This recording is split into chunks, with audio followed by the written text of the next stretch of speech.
Hey, it's Paris. You know I love sparkly things, right? Like stars. Duh.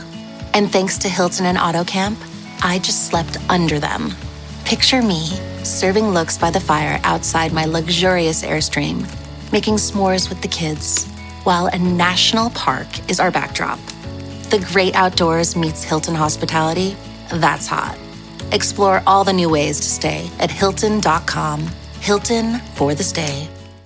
With a major selection of the looks your kiddos love starting at just $4 in the Walmart app, a new school year means a stylish new them. Who knew? Find skater skirts and Crocs that say, I'm casual but cool. Sparkly sneakers that say, it's my classroom, you're just learning in it. And preppy polos that say, I'm the teacher's pet, even if they're mommy's menace at home. Find their favorite styles starting at just $4 in the app. The Walmart you thought you knew is now new.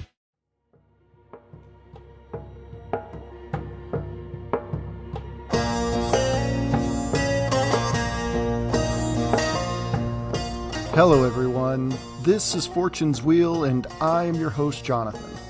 And today we're continuing our first Patreon series called Poland Finds Its Place. I want to sincerely thank all of you who are listening to this as you have generously donated to the production of this podcast and shown that you believe in what's happening here. There are no words for my appreciation, so I'll simply offer a heartfelt thank you. So, back to our first members-only series.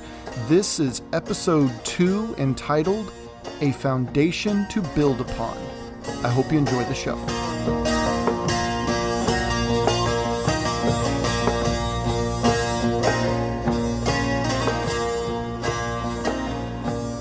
The story of Poland's earliest stirrings under Mieszko I, as mentioned, is interwoven very closely in German and Holy Roman politics.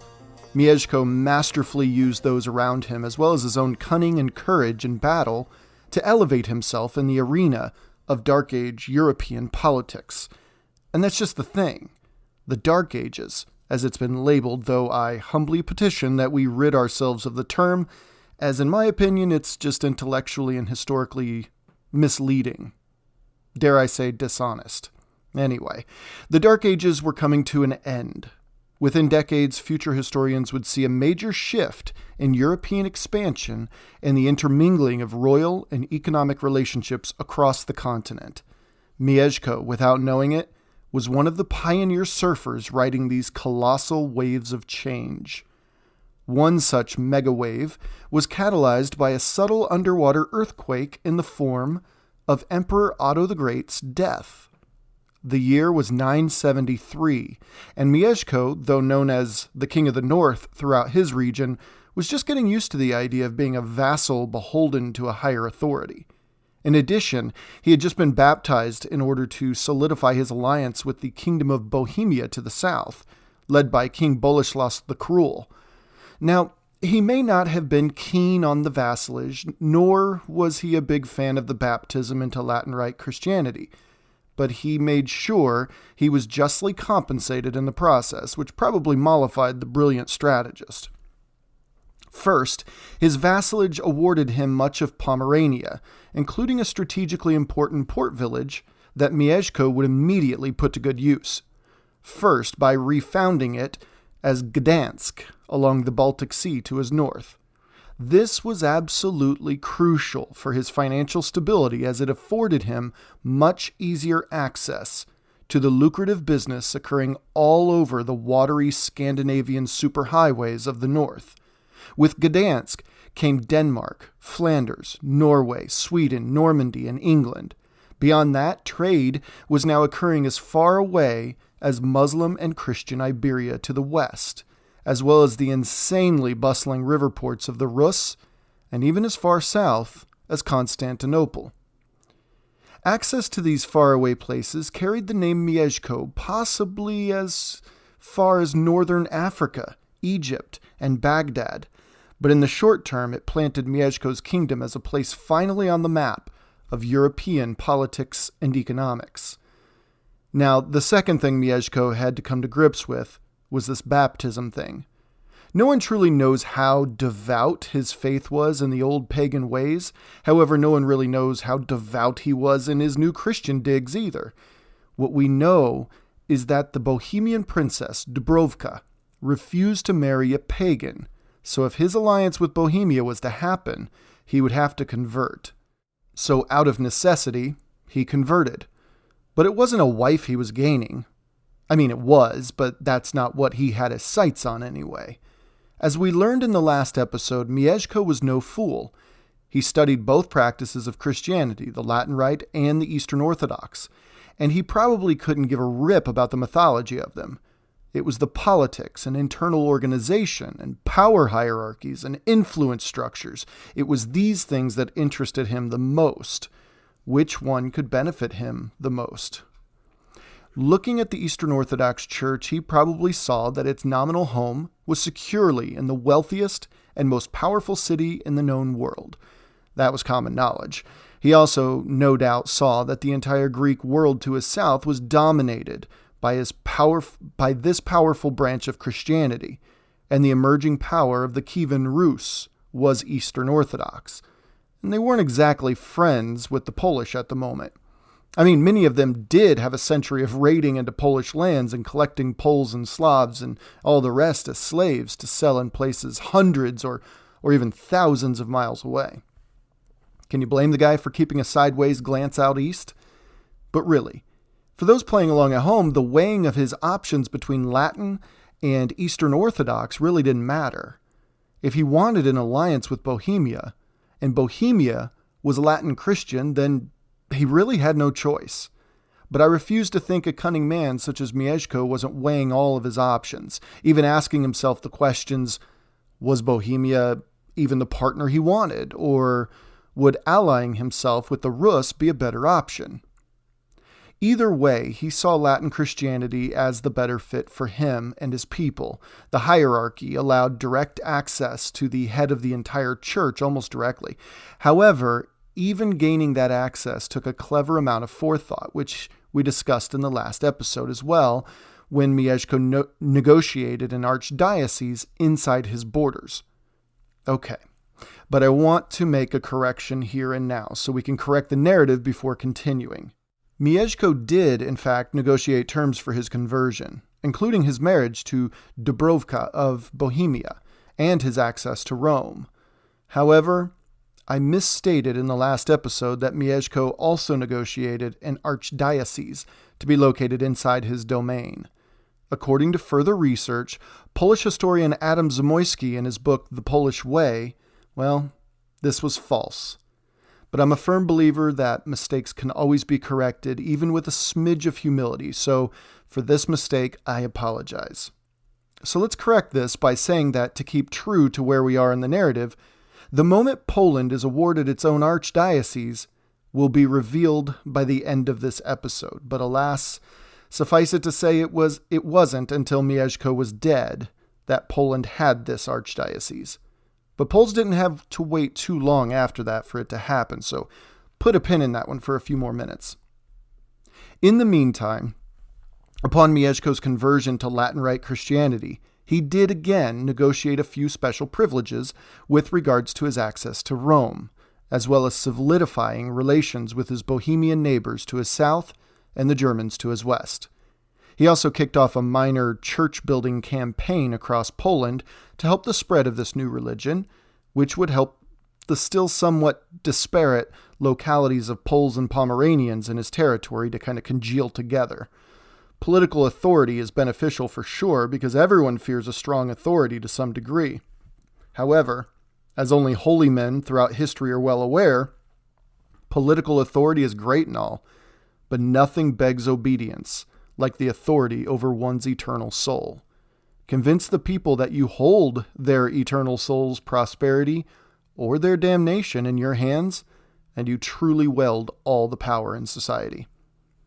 This allowed a Polish church, with Mieszko at the top, just below the nearest archdiocese in Magdeburg, Germany that is, and then below the Pope in Rome, to slowly emerge as a major player, not just politically across Central Europe, but also as a strong Christian state as well. and as had been pretty well established over the last 2 centuries already, conversion to Christianity was a surefire way to place yourself toward the front of the pack instantly. So getting back to the year 973, the church in Poland was expanding its influence across these Slavic localities. The Czech threat to the southwest was squelched for a time, and his capital city of Gniezno, along with other towns in this area, were prospering and expanding rapidly from river-based trade from all cardinal directions, it seemed. Things weren't exactly peaceful, but Poland's path seemed to be a lot smoother than it was a decade earlier. And then, back to it, Otto the Great died, creating a massive power vacuum at the top of the European politics. To some degree, everyone felt it. There was an economic slump, and records indicate a pause in construction across the Kingdom of Germany. But let's be honest, it's never really a death that causes these things. It's the fallout. And the fallout here wasn't exactly positive. Otto I wasn't called Otto the Great for nothing. Otto seemed to have dealt with just about everything an emperor could have dealt with in the 10th century. As a young man, he led forces against the fierce Wendish tribes to the north. At 24 years old, he was made both Duke of Saxony and King of Germany when his father, Henry the Fowler, died in 936. His own brother claimed the crown, so he had to deal with that at the beginning. His dukes rebelled against him in 937, which he put down with great effort. One of his dukes was banished after the Civil War, but ran to France, recruited some allies, and rebelled again in 939, and Otto reconciled with his rebellious brother again in 940. Well, a year later, this same brother planned an assassination, but Otto foiled it. He undertook massive building projects and increased internal infrastructure to make his kingdom more accessible to outsiders, with the hopes of improving relations and prestige, as well as economic prosperity, though this kept him at odds with his nobility, as it was often on their shoulders to bear the burden of seeing these improvements to fruition. In the early 950s, Otto felt secure enough to expand his dreams of rulership, so he invaded Italy, casting a very clear message to anyone paying attention. Since Charlemagne, whenever a German king gained a foothold in Italy, it was a short hop to becoming Holy Roman Emperor. So after capturing the Lombard crown, well, by 961, he was both King of Germany and King of Italy. And just a month after being crowned King of Italy, on February 2nd, 962, King Otto I of Germany and Italy became Emperor Otto I of the Holy Roman Empire. Things didn't settle down after that, though. His own son Ludolf rebelled. Otto was forced to lead a few major expeditions into Italy to quell that unrest and rebellion, and he also had his eastern borders to keep at bay, namely a rising Mieszko. And back before becoming emperor, he led a massive upset against Muslim forces riding through Hungary, some say blocking once and for all Muslim influence in Central Europe, at this famous, and I mean famous, Battle of Lechfield in 955. And side note, there's strong evidence to support the claim that the first proper knight was created after this battle. In fact, the English word for knight is often related to the German word for knight.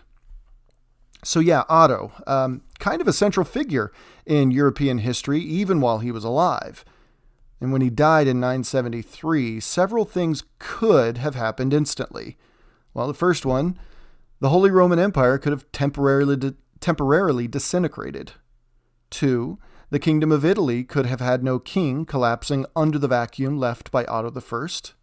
3, the Kingdom of Germany could have had no king, also collapsing under the vacuum left by Otto I. 4, Otto's son, Otto II, and any number of German dukes could have claimed supremacy. And 5, and for our purposes here, Mieszko could have been left guessing where he stood in the whole scheme of things. Any number of these things, or combinations of these things, could have happened. But it's a testament to Emperor Otto I's success, a testament to his name, the Great, that none of these things occurred to the extent of tragedy. very quickly the emperor's son, Otto II, was accepted as king of both Germany and Italy, as well as being crowned by the Pope as Holy Roman Emperor. It was as smooth a transition as one could imagine, given the circumstances of the mid to late 10th century. And Mieszko knew exactly where he stood at the end of the day. And Mieszko was in a pretty good position, too. So, Thietmar of Mersburg recorded Otto's final year, and Mieszko was among the dukes and the kings and the other nobility and high-ranking clergy from around the area: Bohemia, Rome, Hungary, Constantinople, Denmark, Slavic tribal areas, Bulgaria, who the old emperor hosted in his dying weeks, which is to say that the Poles and other Slavs were among the rising Eastern peoples in that historic no-man's land between Germany and Rus territory. Poland was standing up for the first time in its history. News of the emperor's death reached Mieszko's ears, probably on the same breeze that Otto II's coronation arrived, as those two events were just one day apart.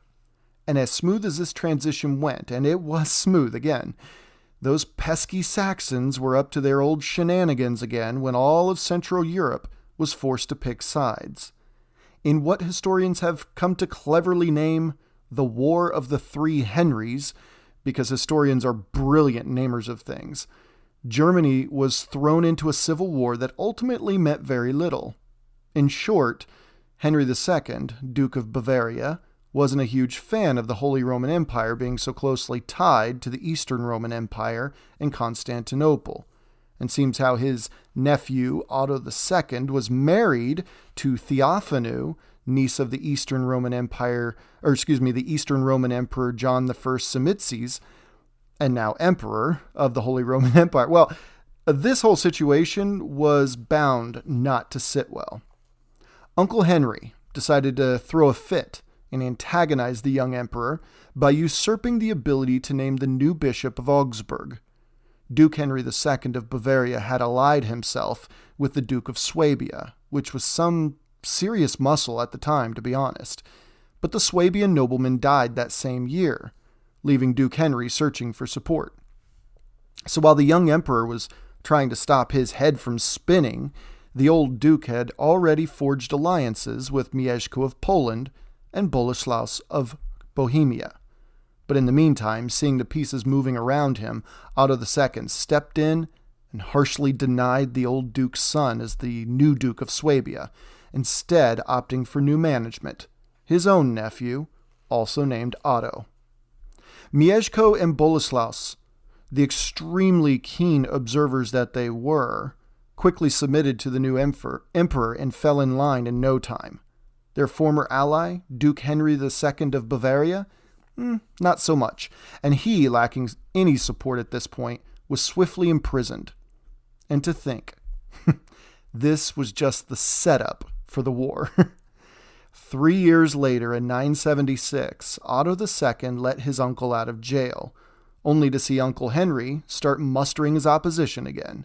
The emperor invaded Bavaria, chasing Duke Henry to Bohemia, and he entrusted his nephew, this new Duke Otto of Swabia, with a large swathe of Henry's duchy, tipping the scales of power. And thus, Central Europe and young Poland entered into what is commonly called, again, the War of the Three Henrys. Now, this should not be confused with the 16th century, much more well-known War of the Three Henrys, which took place in France. Thank you so much, historians. You're nailing these. No, this War of the Three Henrys is a different one altogether. Now, it's worth noting the names, though. They share a name, right? The War of the Three Henrys. Now, we're focusing on, for this episode, is actually a bit of a misnomer, much in the vein, for all of you American listeners, as the French and Indian War. Ah, yes, the bane of all American schoolchildren. The French and Indian War, the war not fought between the French or the Native Americans, rather the French and their native allies teamed up against the British and the British-American colonists, and a smattering of native allies. Well, likewise, the War of the Three Henrys, the one in the 10th century, not the one in the 16th, only lists one side of the war, It wasn't a war for the crown of Germany fought between three men who happened to be all named Henry. No, historians apparently love to be hated by the layperson. So this was actually a war for the crown of Germany, currently held by Otto II, but fought against him between three guys named Henry. So, yeah, hopefully you followed that. Took me a while to kind of wrap my head around it too. So once again, historians unnecessarily confused everyone, but there it is, laid out plainly for you. And as the three Henrys, including the Duke of Bavaria being chased into Bohemia by Otto II in 976, as these three Henrys coalesced their power bases, Otto was also mustering his own forces. Eventually, Otto suppressed stout resistance and took control once and for all his kingdom of Germany. Henrys were banished, Henrys were put on house arrest, Henrys were given to the church, and young Otto was on top. Until he was immediately challenged with a force of over 20,000 Lotharingians crossing his borders from the west and marching on Aachen, the sacred seat of Charlemagne. For Otto II, 978 just sucked. But he pushed through and won the day. But where was Mieszko through all of this? Well, kind of everywhere and nowhere all at once. He was allied with Bolesław II of Bohemia through marriage, remember. But he had also given his loyalty to Emperor Otto I and then Otto II. But that first Otto shook loose his mortal coil. So does that automatically transfer to his son? Well, it was an interesting question for sure, but beyond that, his alliance with Bohemia was still very much intact, and he was no doubt forced to side with Duke Bolesław II. But that put him immediately at odds with Emperor Otto II, because Otto just chased his enemy back into Bolesław's duchy, where he found safe harbor. Listen, not all the records have survived, though Bishop Thietmar of Merseburg recorded Mieszko as lending his support to Otto's Bavarian enemy. But after all the dust settled, Mieszko was firmly in the sphere of soon-to-be Emperor Otto II, which I suppose is yet another feather in the guy's hat in terms of diplomacy. By 985, he was on decent terms with both the new king of Germany, Otto II, and Duke Bolesław II. So there you go. Now we see proof of this in the Chronicle of Hildesheim, which has Mieszko leading his Polish forces against the Palabian Slavs, who were giving the northern Saxons a bit of a hassle in the early to mid-980s. Okay, so when it comes to that, as Mieszko rounded on the northern coast against rebelling Pomeranians, these other Pomeranians and Palabian Slavs and all the rest, he cut huge gaps in these disparate forces. With such a devastating blow to these northern communities, Mieszko was essentially laying claim to these lands, which certainly upset the northern Margrave in Germany, the very people he was helping out, because they were attacking these same Slavs from the west. Mieszko's Polish forces met the Saxon forces in the middle, and Mieszko handily sent the Saxons running. And he did it again when Emperor Otto II also met him on the field of battle. So the coast was quite literally clear there in the mid-980s, so Mieszko kept moving west. He came upon village by village, port city by port city, until he dipped his toes into King Eric of Sweden and Denmark's Danish territory. Now, Eric, without question, had probably heard about these rising Poles. So somewhere along the coast between Saxon territory, Polish territory, and Danish territory, King Eric and Mieszko entered into a marriage agreement, with Mieszko's daughter, Sviatoslava, as the linchpin for Swedish-Danish-Polish peace. This marriage between Eric of Sweden and Sviatoslava of Poland would produce a future king of Sweden mentioned on the podcast already, Olaf Skotkonung. According to historian Adam Zamoyski, he writes, quote, "The first ruler of Christian Poland was a remarkable man. Consistently successful in war, he did not neglect diplomacy, seeking contacts with powers as distant as the Moorish Caliphate of Cordoba in Spain to reinforce his policy of expansion and independence from the empire. His last enterprise was to invade and absorb the lands of the Slezani, which came to be known as Silesia. There in 992, he drew up a document, the famous Dagomi Judex, laying down the boundaries of his realm, which he dedicated to St. Peter and placed under the protection of the Pope. End quote. This was a pretty timely document drawn up in early 992, as it turns out, placing Poland under the protection of the Pope, so to speak, or at least gaining the papal recognition of Polish territory. Because on May 25th, 992, Mieszko took his last breath. This episode is brought to you by Nespresso Virtuo coffee machines. Ready to enjoy the bold flavors of barista-quality Nespresso iced coffee at home? Simply fill a glass with ice and press the brew button on your Virtuo pop machine to enjoy rich double espressos roasted to stand up even when chilled. Refreshingly bold iced coffee. Refreshingly easy to make at home. Visit Nespresso.com to shop now. My cat Freddie loves to be brushed and cuddled. But stirring up his cat allergens meant sneezing and itchy eyes. Then I found Purina One Live Clear. It's cat food that reduced the major allergen and my suffering in as little as 21 days. Now, we feel closer than ever. If you have issues with cat allergens, you really need to try Purina One Live Clear. Try new Purina One Live Clear today. Purina One, a difference from day one.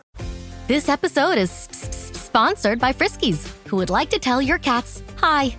Now, if that didn't get your cat's attention, there is one thing that always does the trick. Just pour some Friskies crunchy food in the bowl and you'll hear those paws come running. Works every time. With so many Friskies choices, you can always bring your cats running from their secret napping spots. There's always more to explore. See for yourself at friskies.com or visit your local store. Well, this left his son, Bolesław, named after his maternal grandfather, Duke Bolesław II of Bohemia, as the new de facto ruler of the Polish people. Zamoyski continues, quote, "The Pope was to prove immensely useful to Mieszko's son and successor, Bolesław the Brave, who carried his work through to a glorious conclusion, using the institutions and paraphernalia of the church with flair." End quote. Yeah, Bolesław, by many accounts, was brilliant. One such story involves a future saint within the Catholic Church. Born in modern-day Czech Republic, though at the time it was still called the Kingdom of Bohemia, around the mid-950s CE, a man named Wojtek would be raised in the royal court of the Przemyślid family. Now, it seems that Wojtek was a sickly child, and sickly children, though not unheard of, rarely became the strong leaders everyone expected of their nobility or even kings and queens. So his father, Duke Sławnik of Bohemia, sent Wojtek to the archdiocese in Magdeburg to dedicate himself to the church. Well, Wojtek distinguished himself, in fact, as an exceptional scholar, as well as a man of virtue and honor, under the tutelage of another exceptional monk named Adalbert. When his tutor died in 981, Wojtek took his teacher's name, forevermore being known as Adalbert. That same year, Wojtek, or now Adalbert, became an ordained priest, and within a year of that, young Adalbert was chosen to succeed Bishop Dietmar of Prague as the Bishop of Prague, even though according to Catholic doctrine, Adalbert was far too young. So clearly, we've got a meteoric rise on our hands here in Magdeburg and then Prague. But he didn't just talk the talk, he walked the walk too. He led a stripped-down sort of life, ignoring many of the simple comforts of life in exchange for one lived in the service of others. And to put it simply, people just like the guy. You know this type of person, right? I think we all know someone like this. Usually quiet, but when they speak, people just naturally, listen. Or that person who you may not know on some deeper level of friendship or even intimacy, but whenever you're around them, it's just better, right? It's just a better time all around. That person who's just fun and lighthearted, but can be serious and dependable should the situation demand it. Yeah, Bishop Adalbert was very much that guy by all accounts. But he wasn't without a little controversy, though. He vehemently opposed Christians engaging in the sale and ownership of slaves. And mind you, he's really close to, Rus territory. He also spoke out against recently converted Christians holding on to the practice of polygamy, which, by the way, was far more prevalent across Europe than we've been led to believe.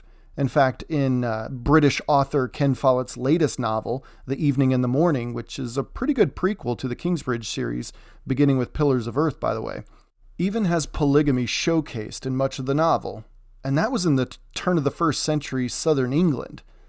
Either way, Bishop Adalbert thought polygamy didn't congeal very well with the basic tenets of Old Testament marriage. In the late 980s, having been whipped up in his family's political controversy, which he had nothing to do with, he was exiled from his bishopric in Prague. So, he traveled to Rome instead. But a handful of years later, he resumed his bishopric in Prague, but not without establishing one of the oldest Benedictine monasteries still existing in all of the Czech Republic. After the politics of the region boiled over in the mid-990s, Adalbert decided it was best to leave Bohemia altogether. And this time, he couldn't imagine returning. Too much had happened. The Pope even ordered Adalbert to take his bishopric in Prague back, but Adalbert respectfully declined, asking to, hermit his way around East Central Europe, evangelizing and popping in and out of monasteries. In fact, it was during this time that Hungary was baptized as a Christian kingdom, and it was Adalbert, already well known around Europe as a highly respectable clergyman, who had the privilege of baptizing and crowning King St. Stephen I of Hungary. And it was after this momentous occasion that Adalbert meandered north and found his way into the court of Duke Bolesław I of Poland, son of Mieszko I. The year 1000 was fast approaching, and just like the world felt in 1999 about the new year, the Christian world was fully expecting something huge, like possibly the rapture and the second coming of Christ itself. So tensions were elevated, to say the least. Bolesław and Adalbert made fast acquaintances and grew very close during his visit to Poland. In fact, with papal approval, Adalbert became the first bishop of Gniezno, and he enjoyed a short but respectable stay there in the central plain of Poland. Adalbert requested to leave his bishopric once again, though, thinking Polish prosperity hinged on converting any pagan community around, which was still a major obstacle to the spread of Christianity in Slavic regions. Bolesław agreed and sent Adalbert on the road with a contingent of soldiers, first north to Gdansk, and then east to the border of Poland and Prussia. Quick side note, it's very important that we make a distinction here regarding the Prussians. The Prussians of, say, this time period is not associated with the Prussians several hundred years later.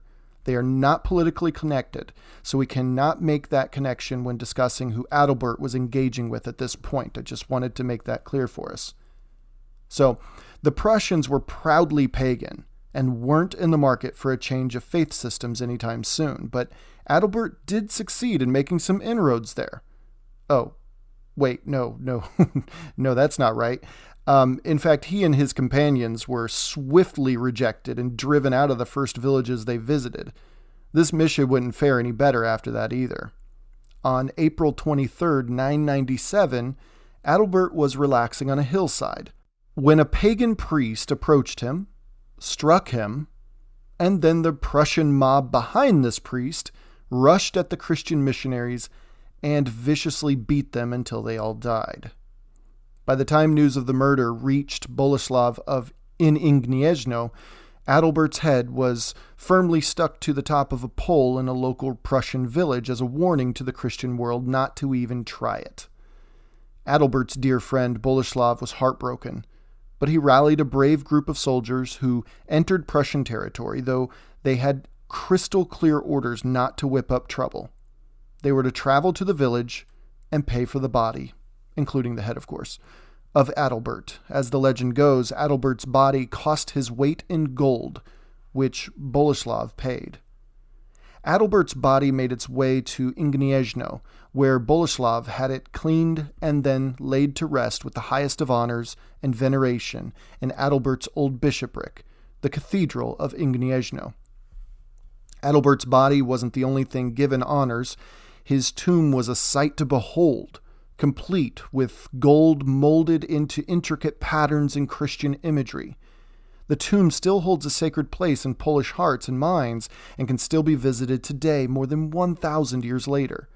I should note that the tomb is still there, but there are numerous tales beginning in 1039, while the latest was from 1923, that Adalbert's tomb had been looted and his body brought to Prague, and any number of other places where the Bohemians in Prague felt he truly belonged.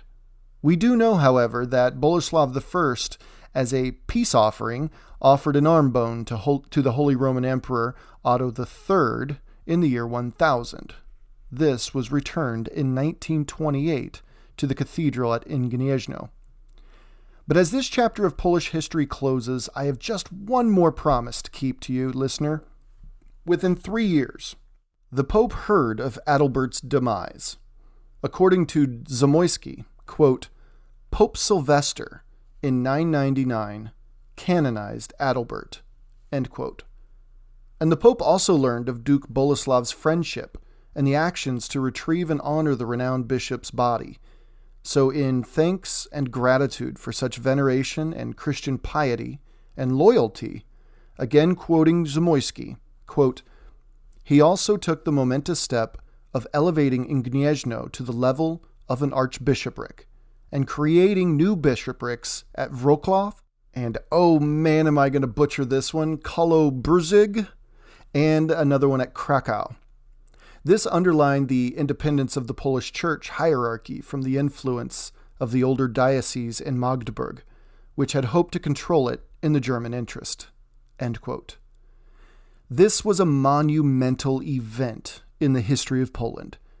And let's just let Zamoyski finish off and tell us why. He says, quote, it also strengthened the Polish state, for in the conditions prevailing all over Europe, ecclesiastical networks were instruments of stability and control.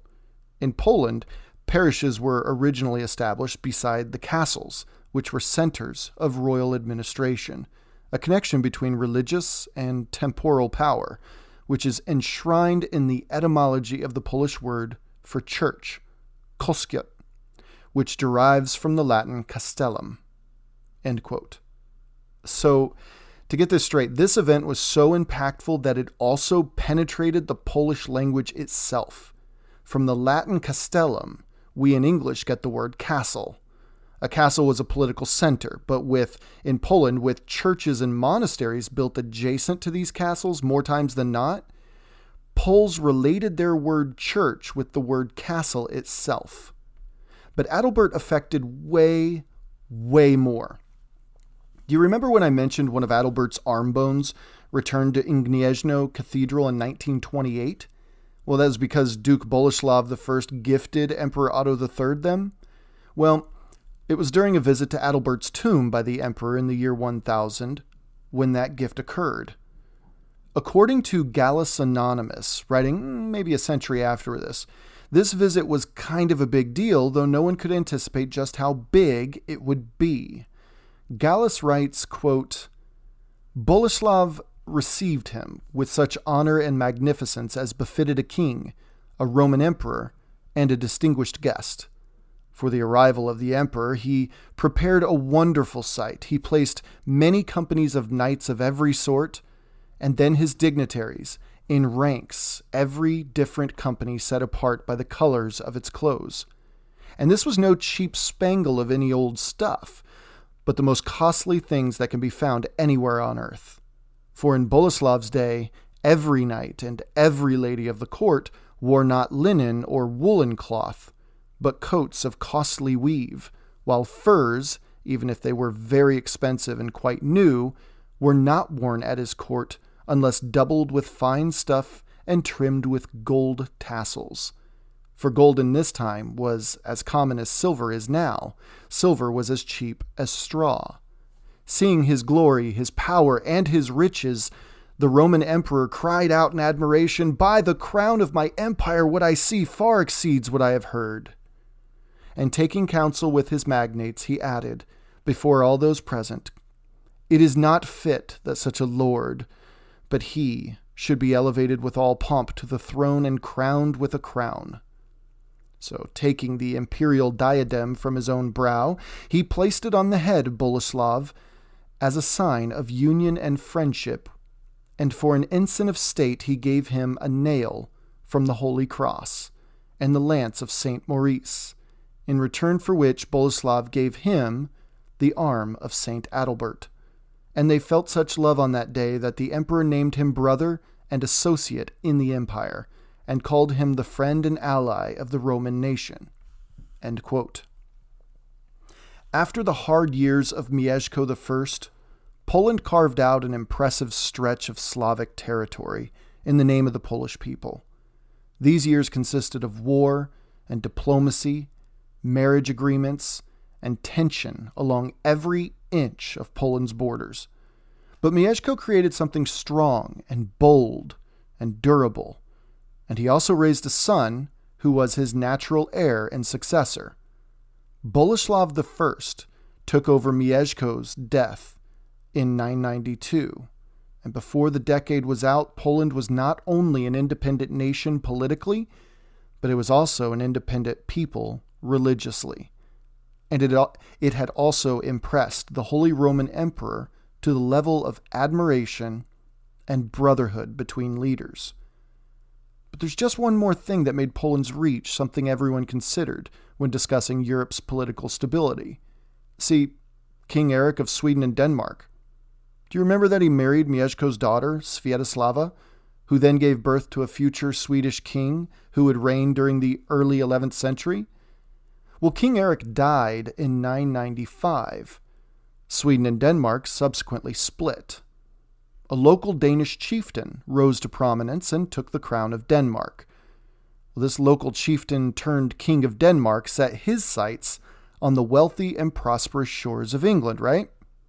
But not before establishing himself with his dangerous neighbors, because if he was to devote all of this effort to sail hundreds of miles west with the bulk of his military might, he had to feel safe that his back was covered in the east.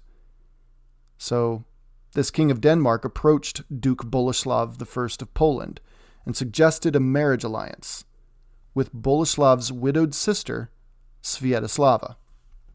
Within a year, a young boy was born between the Danish king and Sviatoslava, and they named this young boy after his great-great-uncle and co-founder of the boy's prestigious Danish house. This boy, he would one day don the crown of Denmark, but not before accompanying his father to England in the early 1000s. When his father ousted King Ethelred from England, this teenage prince watched his dad take control of both Denmark and England. But within 2 months, his father would die unexpectedly, and this boy would return to English shores and become its king as well. This young man, he was also the nephew of, at one point, King of Poland, Bolesław. This young man was named Canute. Poland. The name itself in the year 1000 was on the lips of the nobility of Europe, and throughout the next 1,000 years, it would stay there.